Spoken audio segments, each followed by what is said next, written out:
the halftime ask is we need to take 10 to 15 minutes. Now, I know that sounds like a lot of time, but it goes very, very quickly. What you want to do is we need to help people understand that there is a plan. It's not about asking people to book a call. Booking a call, everyone knows what that's code for. That's you're going to sell me something. So we want to invite people to map out a plan based on the strategy that you're teaching. So the way we do it is that we're halfway through the presentation. I'm going to wrap that part of the presentation in a case study. So we're going to talk about a client that's got a great result. We're going to talk about a time where you've struggled and got a great result.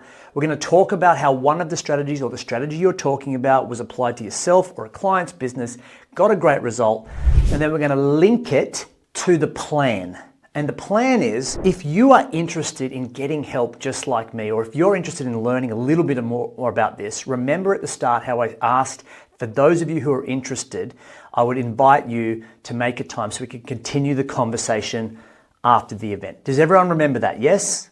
Yes, great. What I'd like to do is take the time now to help to put my link in the calendar so you can make a time to continue this conversation and have a chat, right? Here's what we're going to do though. So I'd put the link in, or I'd have a QR code up on the screen, or I get people to be able to book in.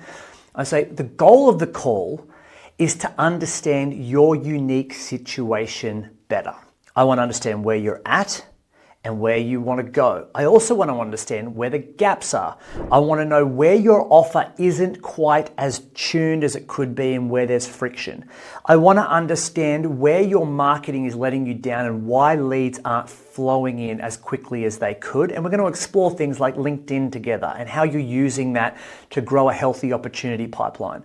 I then also want to understand how you're converting, how many people that you're able to get in, and how many clients move up and continue paying you on a retainer basis. And we're going to look at some goals that you have around your business. That's going to take a little bit of time.